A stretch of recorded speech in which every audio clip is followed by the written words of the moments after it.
What's up, everybody? It's Kavon with Functional Fitness VA, and today we're doing some kettlebell tricep extensions. Now, we get some tricep work as we're overhead pressing, chest pressing, doing push-ups, all that stuff, but it's a compound movement, and the tricep shares the load with other muscles. Today, we want to isolate it. A good place to start would be the kettlebell overhead tricep extension because we get a loaded stretch of the tricep at the bottom, and then you use it to contract and straighten the elbow at the top. Before we do all that, we got to have the kettlebell secure in our hands, so I put my thumbs through the window that wrap to the inside of the horns. Now my fingers go around the bell, so even with a big bell like this, it's secure.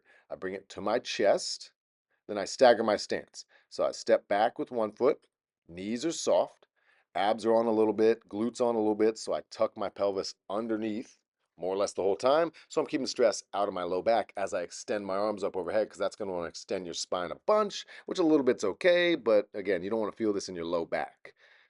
I also don't want to feel like I have to plank too hard while I'm doing this so I can focus on my tricep work because you could do it with a squared up symmetrical stance like this, like we overhead press most of the time, but that requires you to plank real hard.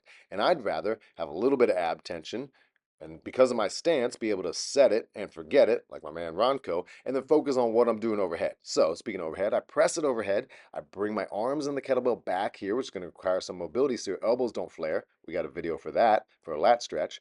But then here comes the exercise. I bring the handle the kettlebell down to my upper traps as deep as I can without my elbows flaring out to the side because I want to keep a load on the tricep the whole time, especially when it's stretched.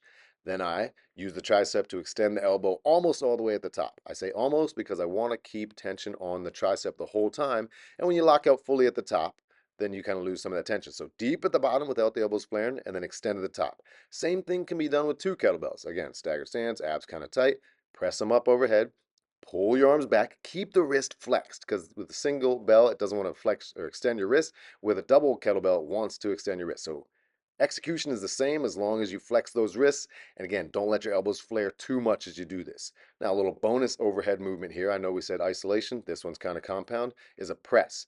I angle the handle down so it doesn't hit me in the chin and knock me out.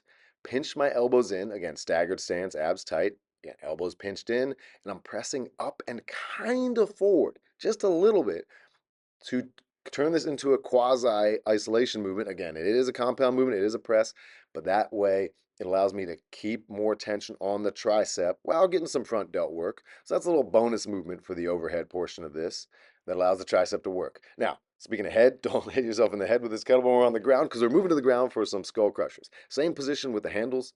I put my thumbs through the window around the horns, fingers around the bell. Knees are bent, feet are flat on the ground, so I don't have to worry about planking and my low back and all that. Wrist, elbow, shoulder are stacked on top of each other. I push the handle or tilt the handle away from my head. So as I bend through the elbows here at the bottom, I don't hit myself with the handle. It also allows me to get slightly deeper on the range of motion before I hit myself with the bell, which don't do that. So I bend the elbows and extend the top. That way I'm just working through the tricep. There's minimal movement through my upper arm. I'm not moving a bunch back and forth through my upper arm. It's mostly working through the elbow only. And this is the stacked version where you're vertical with the arms more or less at the top of this. Now, we can bring the arms back, so we're opening up through that shoulder joint. The lat has to work a little bit here, but what has to work even more are the triceps, the long head specifically, because right now they're under load. And then I bend at the elbow to bring the kettlebell towards my top of my head, then extend through the elbow at the top. It's more or less the same movement there, just bending through the elbow, extending, but from a slightly stretched position on the ground. So again, triceps working the whole time. Now, same thing can be done with two kettlebells, just like the overhead one, where I'm flexing my wrist the whole time.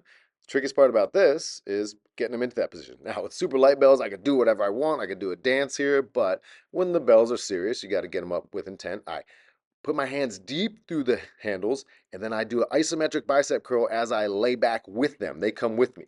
Again, flex the wrist here, then bend through the elbow, bringing them beside my head. You got a little more room for a little more greater range of motion here, whether it's the slightly extended one or the stacked one with the double bells. Now, that was the tricep extension. Now we're going to do a little hybrid here, right, between extension and press. It's what's called the JM press. So it's a tricep focused without getting close grip press. Again, I know we said isolation stuff, but this one's a press variation. Again, the JM press where the bell is coming to my front delt. So my upper arm moves a bunch back and forth as I'm pressing the weight. Now to get them down, Simply bring your triceps to the ground and then do a controlled negative of bicep curl. Don't allow them to flare out to the side hard. That's going to put stress on your inner elbow. We don't want that. Another bonus exercise here would be a close grip single kettlebell chest press or floor press. Again, watch that handle so you don't eat it or chip a tooth. And pinching the elbows in, I want to then do a close grip press. Again, not so much isolation, but it does get more emphasis on the tricep than the chest as you're doing a pressing movement. All right. You could do the same thing with double bells. This one gets a little tricky. I like clasping the fingers, clasping the hands, so it brings them together, and I got a little more control. And now the elbows are going to have to make way to go around your body, so they flare a little bit, but otherwise they stay pinched in pretty tight as you do that double kettlebell close grip chest press. So there's a couple bonus exercises for it. Try those kettlebell tricep extensions and get some stronger, bigger arms.